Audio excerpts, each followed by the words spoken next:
on capetalk.co.za, on the app, on DSTV channel 885, and across the city on 567 AM. Join the conversation. This is Cape Talk. This is Cape Talk. 28 minutes to 10 o'clock. A very good morning to you. It's Friday and it's time for Dr. Chris Smith, known as the Naked Scientist. He's ready to answer all your science-related questions. Doctor, a very good morning to you and welcome to the show. Morning. How are you today? I am well. Our very first question this morning comes off the WhatsApp line on 072-567-1567. If I boil water in a plastic kettle and another in a glass kettle, will one boil faster than the other, or will they boil at the same time and the same heat? Everything has what's called a specific heat capacity. That is the measure of how much energy you have to add to increase the temperature of that thing per kilogram or gram of that substance per degree centigrade. And it doesn't matter whether you have water in a plastic kettle or a glass kettle, the water will require exactly the same amount of energy, assuming you've got exactly the same amount of water, to raise it by exactly the same temperature. But obviously, the two systems are a bit different because plastic takes a lot less energy to heat up and is a less good conductor of heat than glass. So therefore, a glass kettle will soak up more heat from the system. You'll have to put more energy in to warm the glass as well as the water compared with the plastic kettle. So I would say probably the most efficient system, because it will be losing less heat to the surroundings and losing less heat warming up the plastic that you're not going to use in your cooking or drinking of beverages. I'd say the plastic kettle's the better bet. The water will be identical in terms of the energy consumption, but the kettle, in other words, what it's made of plus the water, that's going to make a big difference. Doctor, I saw a clip online where I'm not sure what this is, where Levi Jeans CEO said that he puts his dirty jeans in the freezer for a couple of days. Does this technique work? And that's a question coming in from Martin. Well, if it comes in from the person who's the CEO of one of the world's best-known jeans brands, then he must know a thing or two about jeans, I'd presume, and not in the genetic sense. I don't know the rationale for putting your jeans in the freezer. There must be a reason. Whether or not that's doing something to the human-made muck, which is on the jeans or not, I don't know. But if anyone knows what the rationale for doing that is and whether it really is evidence-based, do let us know, because I don't. Another question coming in very quickly. Do animals adapt to their surroundings? And I think this person was referring just basically to, animals deep down in the sea with the seismic activity that's going to be happening. Animals at very, very low levels in the sea where they would, for instance, adapt certain things like their smell, their sight and things like that. So animals adapt to their surroundings, isn't it? Everything adapts. And everything adapts in short terms and long time scales. In the short term, some animals do compensate for things that happen in the environment, including things that we do. In the longer term, they can evolve and change to become better at coping with that. Now, a really good example of this in a very close-to-home setting is the birds that live in cities. As humans have spread out across the globe, we've made cities and we've put enormous numbers of people in them. And in some cases, we've made a home for wild animals and birds. In other cases, we have encroached on their existing homes. And this has had an interesting impact because, of course, one of the things we do is we produce a lot of light and we produce a lot of sounds. And when people have looked at the way in which birds accommodate that impact on their life, the most notable, most remarkable thing, I think, is in the songs of birds. If you record birds that sing of that same species, not in a town or city where there's lots of traffic noise, you tend to record very different choices of frequencies of songs, especially historically, compared to birds today. And people have done this and looked at how birds have compensated. They're shifting the register of their singing. They're using slightly different combinations of notes and different frequencies, which are better at cutting through the very deep bass rumble that industry and heavy traffic and human activity tend to create. So in other words, we drown them out by making a racket, and they compensate or adapt to sing in a slightly different way. So they still manage to exploit some of the benefits, because there are benefits to living in cities as well. Food tends to be easier to come by. There are more places to hide. There are more places to nest, and it's warmer. So some animals have actually found they quite enjoy life in the city, but at the same time, they've had to compensate to keep the mating and dating side of their lives active because of the noise we make. Got Muhammad in Woodstock on the line. Muhammad, a very good morning to you and welcome to the show. Morning. I live in the city and I spent a few days at the coast. Does the sea air tire you out more quicker than what the air in the city does? Because I felt a bit, for the couple of days I spent over there, it was a bit tiring. I don't think so, Mohammed. I think what's going on is that you probably needed that couple of days off. And what you did was to work like Billy-O and be really busy and frantic and hectic, planning everything and getting off on your weekend down by the coast. You had a weekend down by the coast and thought, I'm going to make the most of this because weather's good, scenery's good, life is good, out with people, enjoy the place. So you did a lot, having done a lot, and then you came home and thought, God, I need a holiday and a weekend off to recover from my weekend off. I suspect that actually it was the change of scene and the planning to go there that made you more tired to start with because you did more. What about the salt content? Well, there is certainly material in the air from the ocean. Scientists can record various compounds, sulfur compounds, iodine compounds, salt blowing off the sea.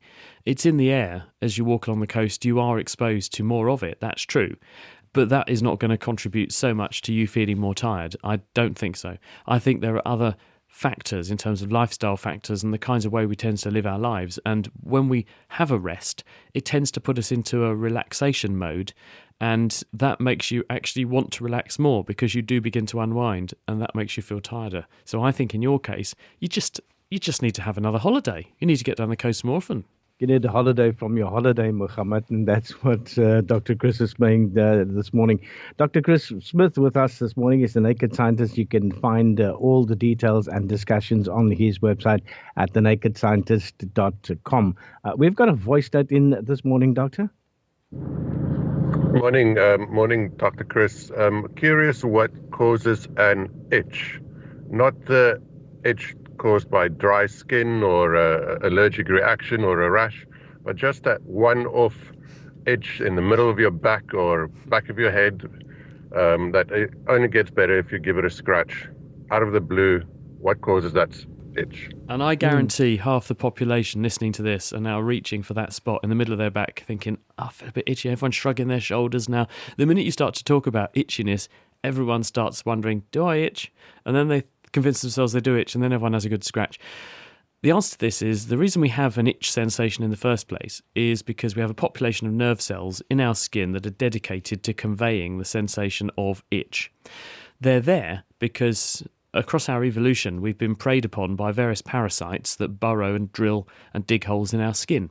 Mosquitoes are the obvious one, but there are various worms and other parasites that make holes in our skin and infect us. So being aware that there are parasites and other nasties trying to invade our bodies through our skin is an important defense mechanism. And that's why you have this population of nerve cells that communicate using very specific nerve transmitter chemicals with the spinal cord. And the way it works is that you have a network of nerves crossing your body that know where something's happening on your skin. You also have a network of nerves that are an itch signal, and the brain puts the two together and says the itch signal is on and this area is where it's happening, so you can localize where particularly on your body surface you are experiencing this itchiness. And when you scratch an itch, there are another population of what we call low threshold mechanoreceptors, which are basically the nerve fibers that sense when you are stroking or rubbing skin or scratching skin. And when you activate those by going scratch, scratch, scratch, they feed back in your spinal cord and inhibit or turn off the activity of the nerves that are the itch nerves.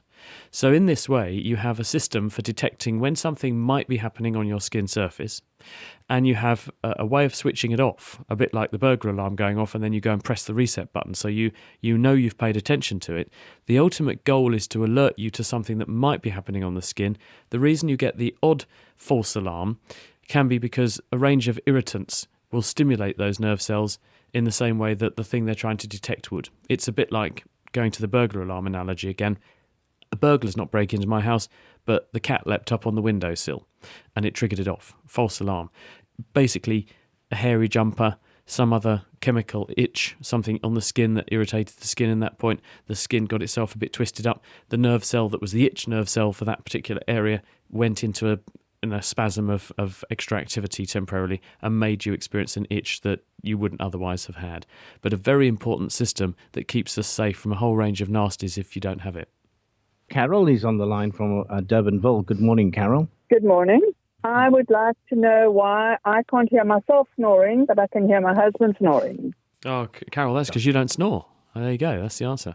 No, I mean, more seriously, last week, Carol, we talked about this condition called sleep paralysis, which is where the body gates the information that's flowing out down the spinal cord to make us move when we go to sleep, and it stops us thrashing around quite so much and sleepwalking and falling out of bed when we sleep. We also have a system which is there to delete signals that are coming in from outside that we know we're expecting to experience. And this is because if we were to pay attention to every stimulus and every bit of information coming in, we'd go into neural overload and we'd have a nerve meltdown. We just could not pay attention to everything. Because if you think about it, your clothes are on your skin, your bum is on a seat, or your feet are on the ground, there's sounds from clocks ticking, traffic going by, there's things going on in your peripheral vision. All this sensory information is flooding in all the time to the brain. But we only pay attention to one spotlighted set of things that we want to attend to. The way the brain deals with this is that there is a region up in your brain where it takes the signals that it knows are likely to be arriving and gets rid of them. So in other words, I know, for instance, that if I reach out and try to tickle myself, I'm making a movement that will elicit a tickle sensation. My brain is therefore expecting a tickle sensation to come back from that patch of my body, and it suppresses that information because it's predictable and it knows it's coming from me, so it can ignore it because it's much more important to pay attention to things that I can't predict, which might come along and harm me. And in the same way, when we go to sleep, our breathing, heart beating, snoring, our movements, the sensation of our pajamas on our body, all are predictable, and the body gets used to those being there and deletes them from the sensory information being presented to you. But your husband's snoring is an external stimulus. You can't predict that. Your brain doesn't know that's coming, and so it can't suppress it and zone out to it quite so easily, and so instead it just keeps you awake at night. There we go, Carol. That's why you can hear your husband snoring, but you can't hear yourself snoring. Dr. Paul is on the line. Paul, a very good morning to you, and welcome to Cape Talk. Hi there. I'd like to know whether we'd ever be able to artificially insert memory into the brain. In other words, if I wanted to be fluent in Mandarin by tomorrow morning, could I be rendered subconscious? And when I wake up, they've put that information in my brain. Paul, it's a tantalizing, tempting thought that we could imbue ourselves with all kinds of knowledge with not much effort. But regrettably, the system is so complicated and so disseminated all over the brain in terms of the processes that store these memories. It at the moment is impossible to do that.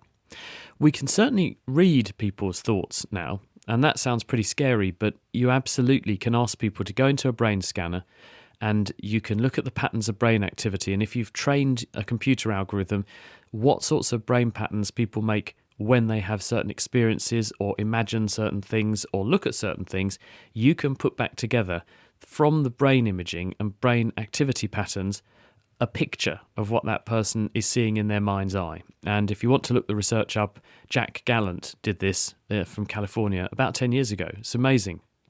But what we can't do at the moment is to put back into the brain similar sorts of patterns of activity that would correspond to meaningful information. You can stimulate bits of the brain electrically, and you can elicit memories, including motor movements and motor memories from certain parts of the brain by stimulating them, but that's recalling already implanted or laid down memory. What you're unable to do is to put fresh patterns in there. And probably the reason for this is that when we make a memory, it's a multi-step process. The first step is having the experience or thinking about the thing you want to remember. The second step is that the hippocampus, which is the structure, it's called hippocampus because it looks a bit like a seahorse on both sides of your brain in your temporal lobe. This produces a sort of electronic version in a short-term memory of the thing you want to remember. And then via some process that we're not really sure how it happens, that memory is consolidated or translated to connections, physical connections between nerve cells in different parts of the brain. And some nerve connections are weakened, some are strengthened. And specifically, these are structures called synapses, which is when one nerve cell reaches out and touches a remote nerve cell, and between the two where they touch is this chemical connection called a synapse. And this can either be strengthened or weakened. And by altering the pattern, strengthening or weakening of these different connections between nerve cells, that is the basis for a neurological memory. And when you recall a memory, you basically activate that circuit, and the way in which it changes the presentation of information to your consciousness is recalling the memory. We can wipe out memories, and scientists have actually made compounds which, if you inject them into certain parts of the brain, will unstitch those synaptic connections and in that way blank out whole memories. But because different memories are stored in different places in the brain in different ways, you've no control over what memories you are removing. So it's sort of amnesia, but not as you know it. So I wouldn't go down that path if I was you. But no is the answer to your question, unfortunately. While it's a beautiful thought and it's something we all crave, gosh, could I go to night school literally by sleeping and educating myself at the same time? Unfortunately, we might be there one day, but we're not there at the moment. Dr. Chris Smith chatting to us this morning. He's the Naked Scientist, and the information as well as the podcast and everything else available on thenakedscientist.com. Good morning. I'd like to know why the color of the sea varies from close inshore, being a deepish shade of green, and then there can be a line exactly where the color goes darker towards a blue color. And this is evident in False Bay. I was wondering if there is an explanation for that. Thank you. This is Paul. Hi, Paul. Thanks very much, Paul. The answer is that water looks blue because when you shine light through water, the connections between water molecules are the right size to absorb red light. And that has the effect, if you've got a spectrum which has got red right through to blue light and you remove the red, it makes the colour look blue. And so that's why when you cut yourself and bleed underwater, apart from attracting jaws, blood looks a dark colour, browny black, because there's much less red light underwater to illuminate the red blood and reflect the red light back at you to make the blood look red, so it looks black. So water naturally is going to look a blue colour because it's absorbing red light. So the colours of light that come back at you are chiefly going to be more shifted towards a blue colour. You see the same thing with ice. If you look at the ice, when you see, for instance, the edge of an ice sheet side on in Greenland or down in Antarctica, you see this beautiful deep blue colour in the ice. It's the same phenomenon. Ice is absorbing, because of the connections between the water molecules, red light, and it's reflecting, therefore, a more blue-dominated spectrum, so it looks blue. But superimposed on that natural coloration of water is going to be local effects because of what's in the water. And what is often in water are marine algae, plankton. And these so-called phytoplankton, they're single-celled plants, and they're green. They have chlorophyll in them. So therefore, where you have a lot of material growing in the water, it will lend its own colour to the water, because green is in the light is going through the water, no problem, will reflect back at you. So you will see green coloration superimposed on the blue coloration, and you'll get the most phytoplankton where you've actually got a good area for plants to grow. Where do they tend to grow? Well, they're going to grow in shallower water, warmer water, nutrient-rich water. That means closer in, not farther out. So you tend to see a sort of margin close to the shore where there'll be these marine plants will grow. They will use the nutrients washing off the land, off of farms and so on, from the animals that also live closer into shore, and the animals are contributing nitrogen and other materials which the plants can assimilate, and there's nice sunshine there. As you go out farther, then often the sea will go very, very deep all of a sudden, because there's very often, say, a particular margin where it suddenly goes straight down off of a shelf and becomes very deep. This means that the currents, which might be bringing nutrients up from the deep water and washing them onto the shelf, they're not going to wash the water up beyond that shelf. So that's why you get these abrupt colour changes. So there'll be a range of factors here. It's going to come down to temperature, it's going to come down to nutrients, plants, depth of water, and the natural blue colour of water. And that answers your question about the color of the sea. Doctor, here's another voice note. Good morning. This is John here. I do have a question for Dr. Smith, the naked scientist. I hope I can ask the question intelligently and in the right way. I think I know that the 4 universal forces are gravity, electromagnetism, and the weak and strong nuclear forces. I just want to know, why isn't thermodynamics, specifically the second law of thermodynamics, entropy, also not a universal force? We have very specific definitions of what constitutes a force. Something that can actually apply a force, make something else feel a force or want to move. And entropy doesn't work like that. Entropy is one of the most amazing, I think, leaps of thinking. And I remember it totally changed my perspective when I was learning chemistry, and I learned about Boltzmann and the people who came up with the concepts of entropy over 100 years ago, and suddenly everything fell into place, why things happen, why chemical reactions happen.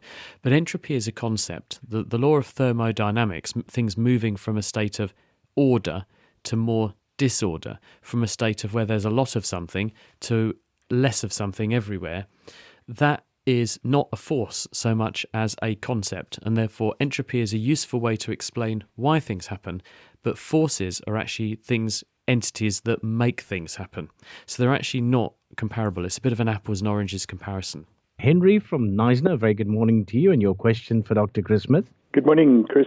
It's more a philosophical question. I want to understand or try and figure out what's in it for the virus, because it infects the host and then it kills the host. That's the end game. So what's in it for it? It's not procreating or carrying on, especially something. It the same applies for HIV and for cancer. I mean, cancer is not transmissible as I understand it.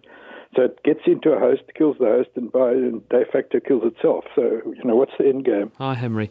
With viruses, actually the end game is to keep in circulation, to perpetuate yourself.